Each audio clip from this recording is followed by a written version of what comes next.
শিক্ষার্থীরা আশা করি তোমরা ভালো আছো, আমি ভালো আছি। আজকে তোমাদের দেখাবো সপ্তম শ্রেণীর বিষয় হচ্ছে ইংরেজি। এটার অ্যাক্টিভিটি হচ্ছে 8.1। এটার অষ্টম অধ্যায়ের আমি 8.2 নিয়ে আজকে কথা বলবো। হ্যাঁ, টুতে দেখো কথা বলে দেওয়া আছে, তোমরা একটু দেখো খেয়াল করে যে 8.2 এখানে আমরা পড়ি, দেখো ভালো করে। পড়ার পর দেখো এখানে লেখা আছে 8.2 read the note given below now in pairs, make more questions and practice asking and answering questions with the help of the note. নিচে নোটটি পড়ো, এবার জোড়ায় আরো কিছু প্রশ্ন তৈরি করো এবং নোটে থাকা তথ্যের সাহায্যে একে অন্যকে প্রশ্ন করো এবং উত্তর দাও। এখন দেখো এখানে নোটটা তোমরা একটু ভালো করে খেয়াল করো।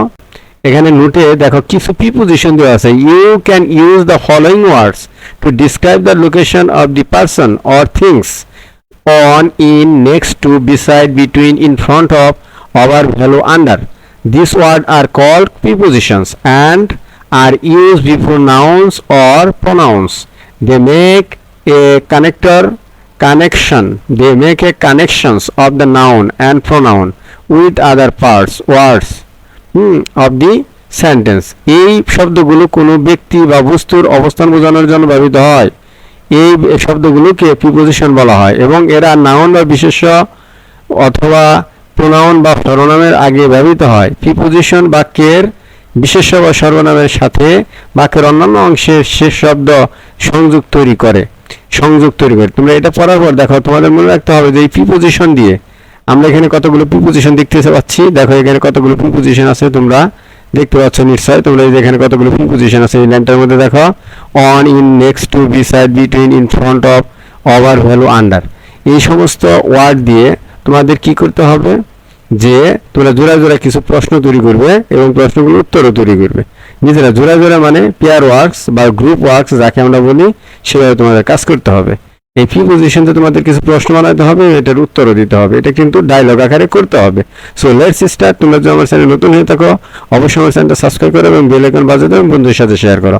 আমি এখন তোমাদের উত্তর করে দেখিয়ে দিব কি কত সুন্দর করে তোমাদের উত্তরটা আমি করে রেখেছি। সো আমি তোমাদের এখন দেখিয়ে দিচ্ছি। So let's start. দেখো উত্তরটা কত সুন্দর করে রেখেছি। ক্লাস 7, সাবজেক্ট হচ্ছে ইংলিশ, এক্সপিরিয়েন্স হচ্ছে huge of Bengal, page number হচ্ছে 77, অ্যাক্টিভিটি হচ্ছে 8.2 সলিউশন। এটা সমাধান আমি করে রেখেছি, সলিউশন করে রেখেছি। তোমরা দেখো সলিউশনটা করার সময় দেখো এখানে কি আছে পেয়ার ওয়ার্কস, এখানে আছে অ্যান্সার হচ্ছে উত্তর। শুরু করলাম।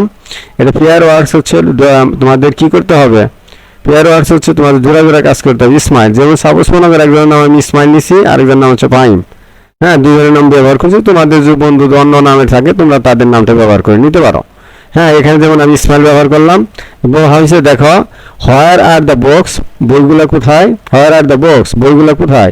ফাইন বলতে the box are at the right corner of the table. হ্যাঁ, টেবিলের ডান পাশে কোনায় আছে বইগুলো, টেবিলের ডান পাশে কোনার মধ্যে রাখা আছে। Smile where is the globe, এবং কোথায় গ্লোব কোথায় আছে। গ্লোব মানে যে ভূগোলক যাকে বলি আমরা।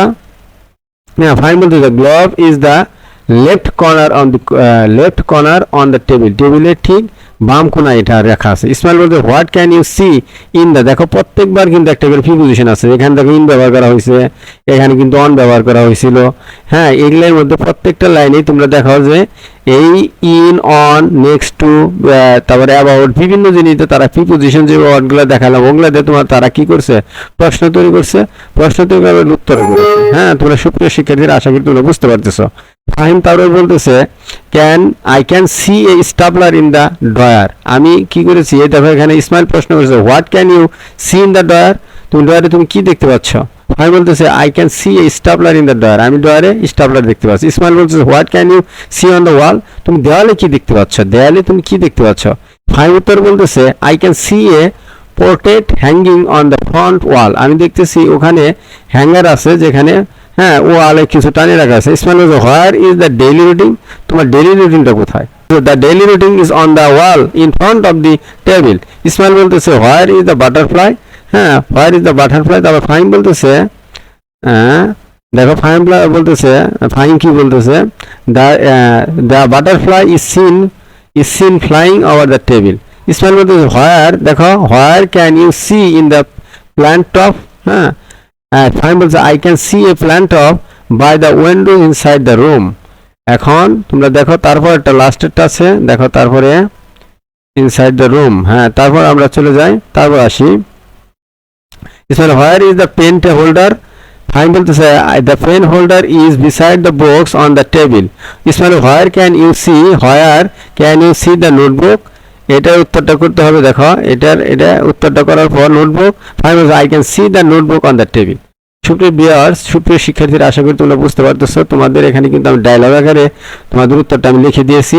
হ্যাঁ, তোমরা যদি এখান থেকে শুরু করো, যেমন ইসমাইল এখান থেকে শুরু করো, তাহলে সুপ্রিয় শিক্ষার্থীরা আশা করি তোমরা উত্তরগুলো করতে পারবে। হ্যাঁ, এখানে কিন্তু উত্তরগুলোর মধ্যে প্রত্যেকটার মধ্যে কিন্তু প্রিপোজিশন ব্যবহার করা হয়েছে। ওই প্রিপোজিশনগুলো প্রশ্ন এবং উত্তরের মধ্যে প্রিপোজিশন ব্যবহার করে এইটা ডায়লগটা তৈরি করা হয়েছে। সুপ্রিয় শিক্ষার্থীরা, তোমাদের যে প্রিপোজিশনগুলো ব্যবহার করতেছে সেটা তোমাদের সুন্দর করে এখানে ব্যবহার করতে হবে। তোমরা যদি ব্যবহার করো তাহলে অবশ্যই তোমরা তাহলে কি করতে পারবে, পড়তে পারবে এবং বুঝতে পারবে। তো আজকে এই পর্যন্ত থাক, পরবর্তী ভিডিও দেখার জন্য অবশ্যই শুভকামনা রইল।